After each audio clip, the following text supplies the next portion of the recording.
So this is a video I've wanted to make for a while, but I know it's going to get some backlash. But then again, some of the videos I've made recently have gotten some backlash, so I'm not too upset about it. But I'm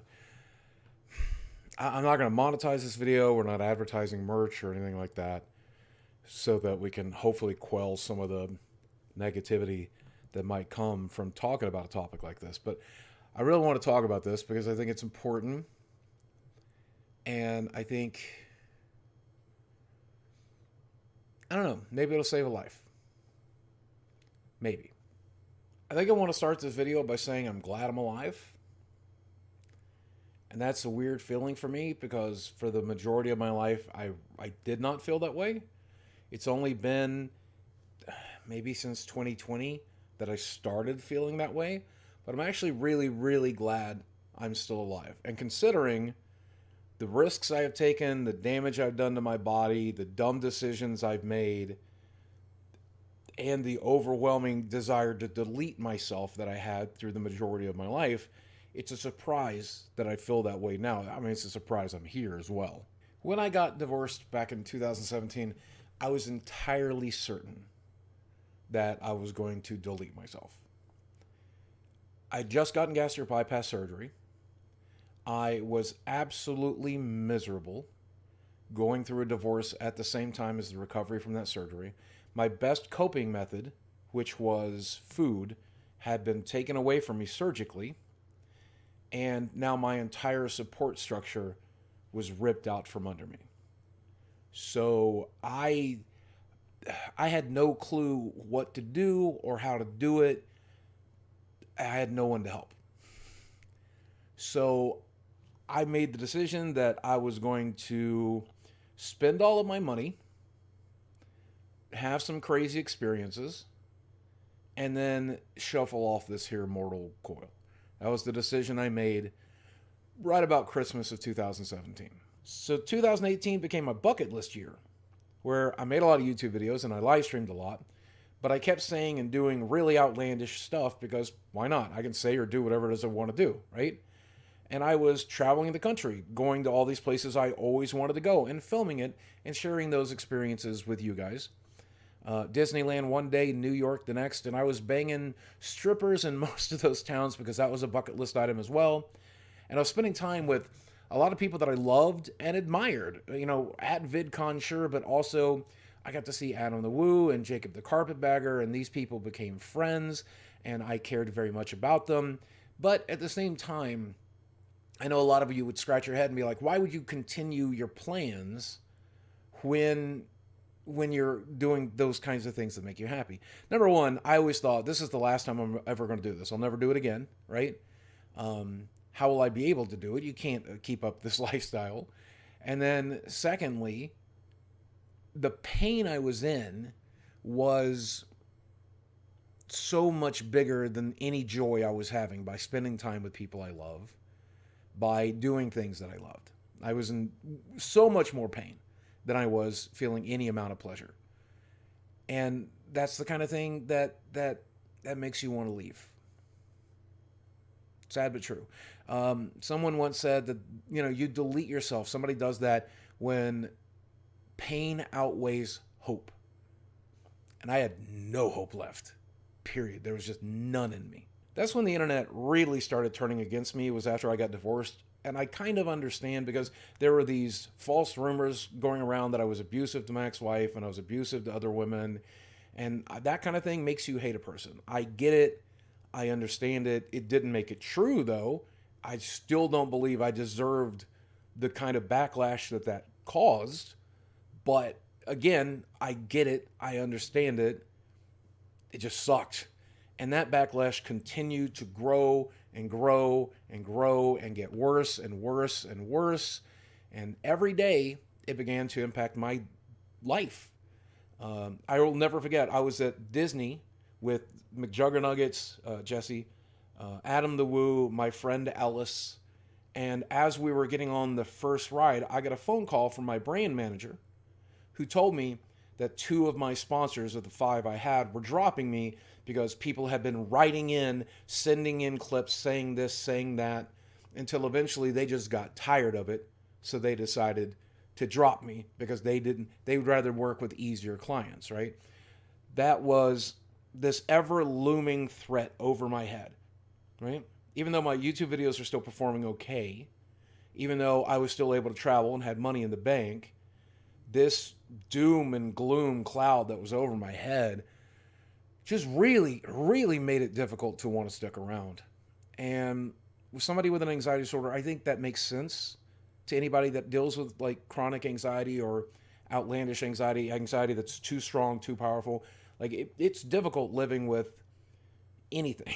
It's difficult just staying alive when you have an anxiety disorder. It's difficult to eat your lunch. It's difficult to mow the lawn. But it can be especially difficult when you've got like 1,000 militarized lunatics who think you're abusing women or worse, deciding that they've got to take you down. It's their personal job, as the narcissists they are, that they've got to take this guy down that they saw on the internet one day. And that is, it's terrifying. I mean, it's still terrifying to this day, but we'll talk about that. Now, I do want to accept a fair amount of blame in that situation because I was, like I said, doing and saying a lot of really outlandish stuff in my live streams, in my YouTube videos, even while I was traveling. They had an idea that I was seeing these women because I would a joke about it on live stream, so they were very upset about that.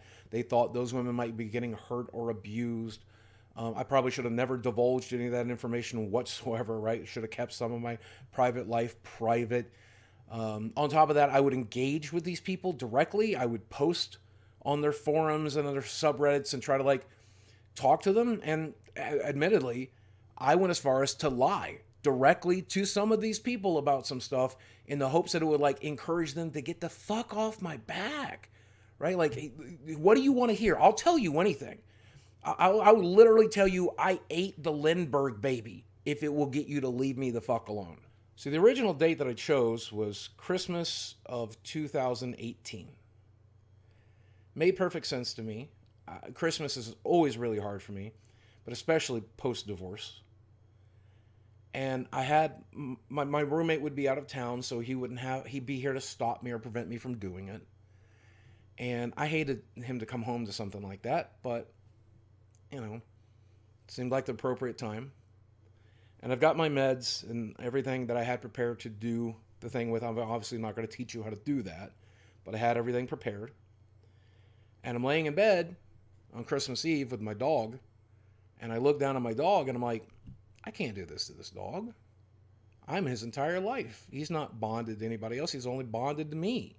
I can't do that to Sammy. So I came up with a plan. I would push it to the next available holiday, which was my birthday in July.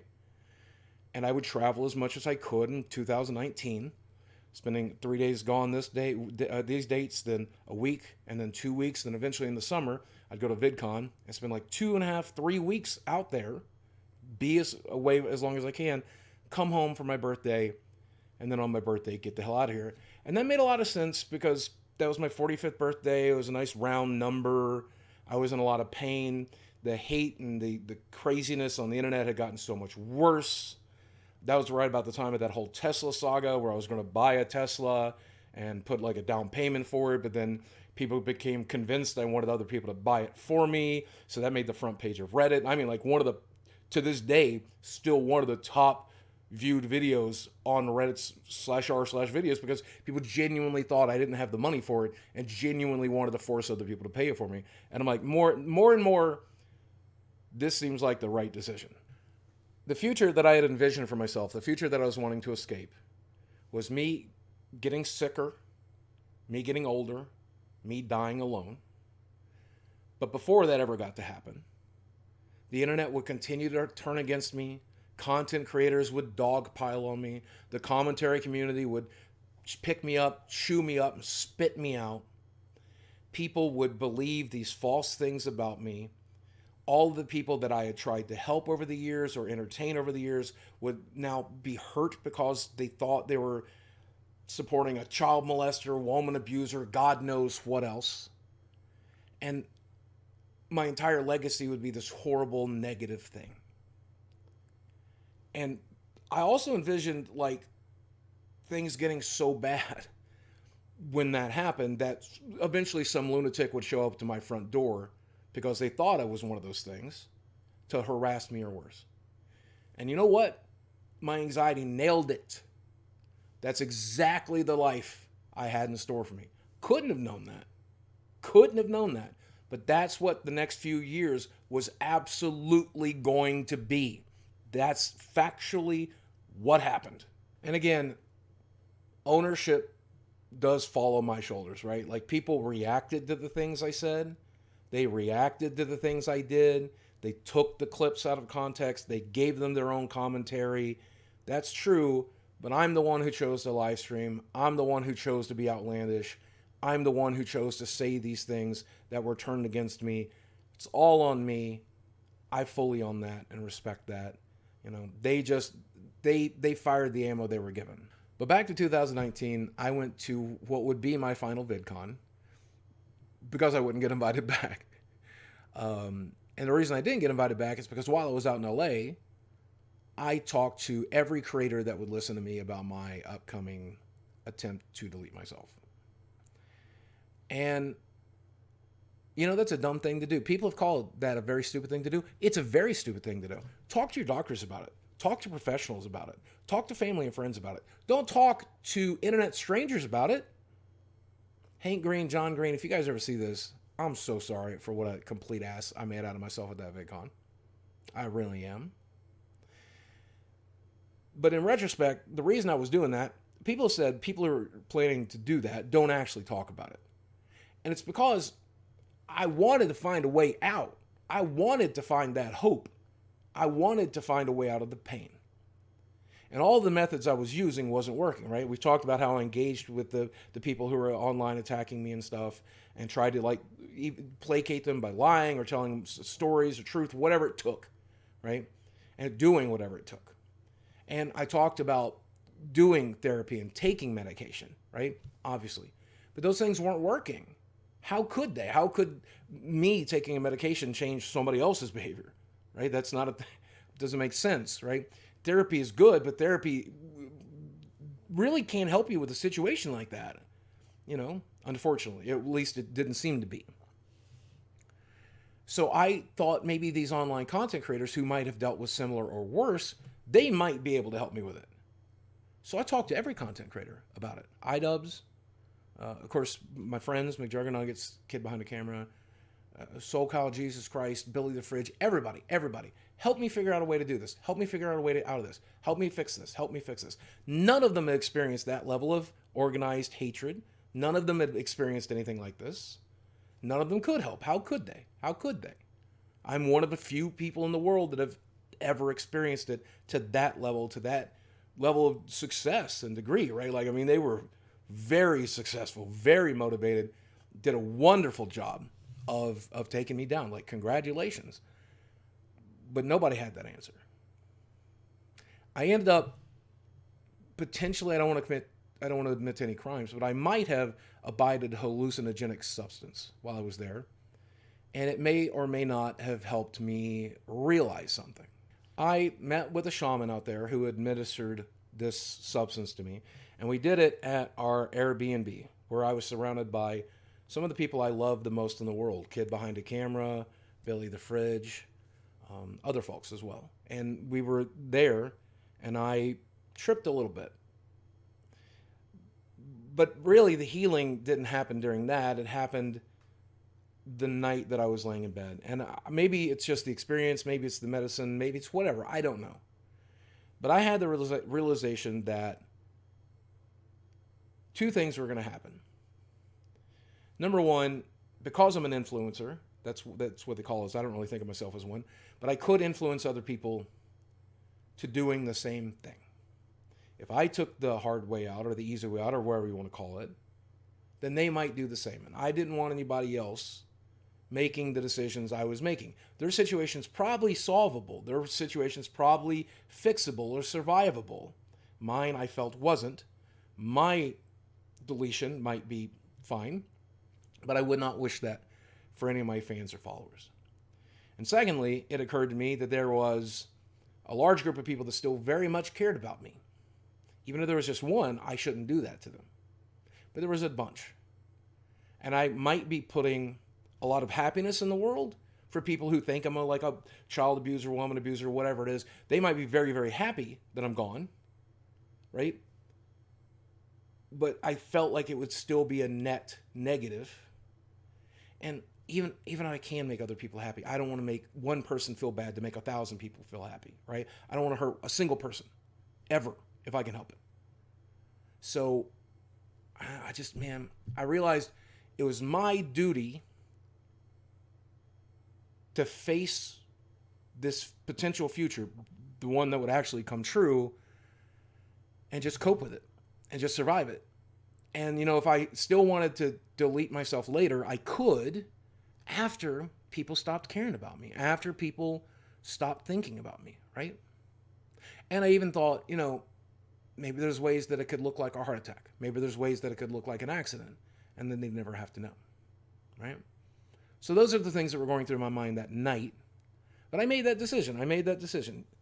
Whatever the future holds, I lose my income, I lose my house, I lose my friends, I lose my family, I get hated on by the internet, somebody shows up my front door to do me harm, whatever it is, I'm going to do it. I'm going to survive it. Also, I'll go back to eating like shit so that I can die early. That's a conscious decision I made that I have never really admitted. But if you want to know how I, quote, beat the surgery, it's because I didn't want to be here. I certainly didn't want to live longer.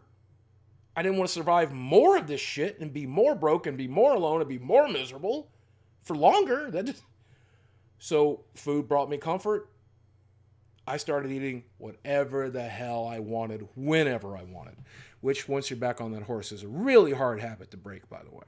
2020 and 2021 brought about exactly the stuff I was afraid of, right? All of that misery, all of that woe, all of it, right in my lap. But some weird stuff happened in 2020. You might have heard of it. Global economic collapses and the rich getting richer and the poor getting poorer and everybody losing their jobs and everybody getting sick. The world was miserable. I wasn't the only miserable person. Even the people that were trying to make me miserable for their perceived slights, they were miserable too. We all were. And it made me realize that, not to put a positive spin on COVID, but it made me realize I wasn't alone. And that maybe the fact that I'm choosing to survive what I'm surviving right now can encourage other people to choose to survive what they're surviving. I started 2020, with the help of a weight loss guy here on YouTube and trying to lose the weight and trying to get fit and trying to do all that stuff, and wasn't very good at it. Got it down to 330 pounds where I'm at 380 right now. But man, maybe I can show people it's okay to just survive this, right? Nobody's future is guaranteed, positively or negatively. We're all going to suffer. That's the human experience. No matter how alone you feel in your personal suffering, know that the guy you're sitting next to on a bus or that couple at that table, they know misery too. We all know it. We all get it. That's a guarantee in life. You are guaranteed to suffer. Joy has to be earned and found. Misery, that's free. That comes with your purchase of being alive. And boy, nothing could have taught it better to us than 2020 and 2021 has, huh? I mean, most of us are still fucking miserable. So I survived being broke and homelessness. I survived an atypical childhood that was abusive. You knew I survived my own physical destruction of my own body, my own mental destruction. Now I got to add economic collapse and COVID as a thing I survived alongside internet torture and all this other miserable shit. I'm going to survive this too. Bring it on, COVID. You got a vaccine for me? I'll take it. I'll take 3 boosters. I'll take 100 boosters. Give me a shot every day for the rest of my life. I ain't catching that shit. I ain't going to let it kill me. I'm here. I'm here. I've made the decision to stay. I ain't going nowhere. I should probably translate that to being in the gym, but I don't plan to go nowhere. 2024, 2028, 2030. I mean, that's probably, not that likely, but fuck it. I'm aiming for it. I'm aiming for it. I'm not going anywhere. And all those people that wanted me to quit making YouTube videos, quit making TikToks, quit making whatever, you're going to be sorely disappointed. If I have a stroke, I'll be making a TikTok and like that. Deal with it. Deal with it. I ain't never quitting. I'm here to stay. Like a lot of us, that made me want to get into deep therapy.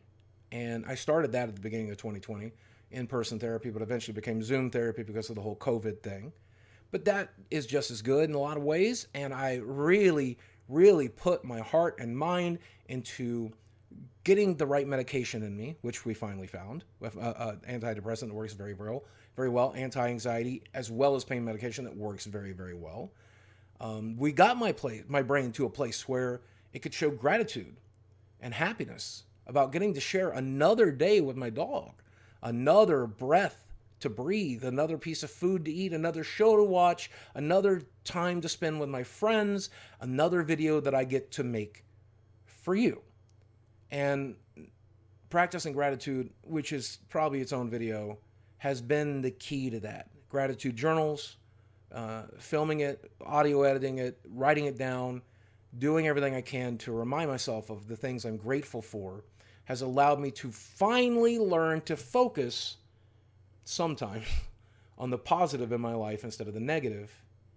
And all of those thoughts of deletion and wanting to leave have finally gone away.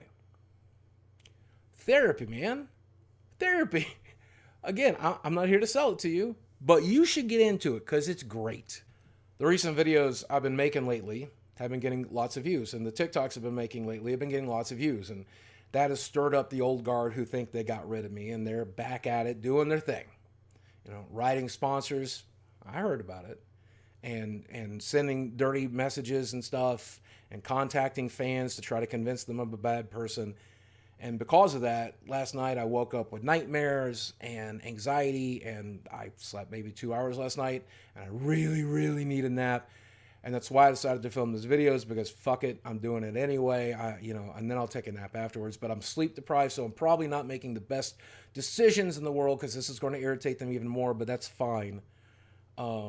Regardless of that, I'm happy to be alive. I'm happy to be here. My story should not, could not, and did not end in 2019. And I'm really glad for that. And what I'm trying to tell you is that your story shouldn't end today or tomorrow or 5 years from now or 10 years from now, because you never know what the tide might bring in. You never know what can change for the better. And if you think you can't survive the misery going on in the world right now, or the future misery that it has in store for you, you are wrong, because I am one of the most weak-willed sons of bitches I've ever known.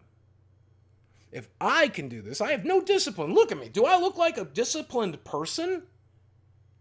If I can survive this shit, you can. You will. And you should. Because you never know. You never know when things that you'll be grateful for will start happening. You'll never know. You can't know when you're dead. You can't know when you're gone. You can't know. Stick around. Kick its ass. I mean, I did, and I'm happy for it. Happier for it. Shit, am I happy?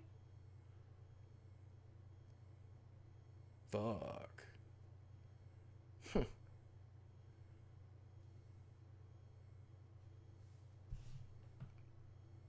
God, I think I am.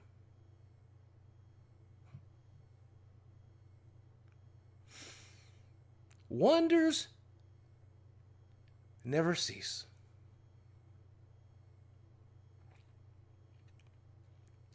I hope you can be happy too. Thanks for watching. I love you very much. And I'll speak with you again soon. And for as long as this old broken heart lets me. Promise.